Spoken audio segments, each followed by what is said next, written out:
سائم جس کا کہنا یہ ہے کہ اگر سارا کو عدالت کی طرف سے سزا نہ سنائی گئی تو وہ خود سارا کو اور سارا کے شوہر احمر کو اپنے ہاتھوں سے قتل کرے گا، بالکل اسی طرح سے جیسے اس کے بھائی فراز کا قتل کیا گیا تھا۔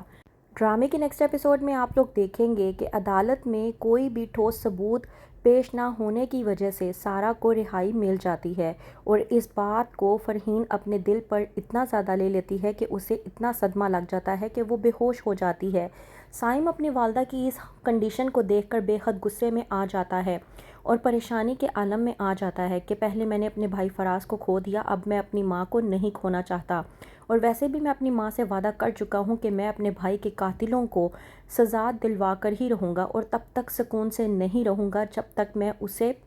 پھانسی کے پھندے تک نہ پہنچا دوں۔ سائم جو کہ عدالت کے بعد سے سیدھا اپنی والدہ کو ہاسپٹل میں لے کر جاتا ہے ان کی طبیعت خراب ہو جانے کی وجہ سے، لیکن سائم اس بات سے انجان ہوتا ہے کہ اسی وارڈ روم میں احمر کی امی دیبا بھی موجود ہوتی ہیں، کیونکہ ان کی بھی طبیعت خراب ہو چکی ہوتی ہے، لیکن وہ اس بات سے انجان ہوتا ہے کہ اس کی والدہ اس کی تمام تر باتوں کو سن رہی ہے۔ جب سائم اپنی والدہ سے کہہ رہا ہوتا ہے کہ میں نے آپ سے وعدہ کیا تھا کہ میں سارا کو پھانسی کے پھندے تک پہنچا کر رہوں گا، لیکن اگر عدالت انہیں سزا نہیں دے گی تو میں آپ سے وعدہ کرتا ہوں کہ میں دونوں میاں بیوی کو خود اپنے ہاتھوں سے قتل کر دوں گا، یہ کہہ کر سائم وہاں سے چلا جاتا ہے، اور دیبا یہ سب کچھ سننے کے بعد بے حد پریشانی کے عالم میں آ جاتی ہے۔ کہتی ہے کہ میں اپنے بیٹے کو سارا کی کیے گئے گناہوں کی سزا کی بھینٹ نہیں چڑھنے دوں گی۔ وہیں پر پوری فیملی جب بیٹھ کر آپس میں بات کر رہی ہوتی ہے تو سائم ہاسپٹل کی سیڑھیوں میں بیٹھ کر وہاں پر تماشا بنانے کی کوشش کرتا ہے۔ سارا سائم کو دیکھ کر بے حد گھبرا جاتی ہے، اسے لگتا ہے کہ سائم یہاں پر بھی اس کا پیچھا کر رہا ہے۔ آتا ہے سائم اور آ کر کہتا ہے کہ میری مرضی ہے، میں جہاں مرضی آؤں، تم لوگ کوئی نہیں ہوتے مجھے روکنے والے۔ احمر جو کہ سائم کے ساتھ ہاتھا پائی کرنے کی کوشش کرتا ہے تو وہیں پر مسعود احمر کو روکتا ہے اور سمجھاتا ہے کہ یہ سب کچھ کرنے کی ضرورت نہیں ہے۔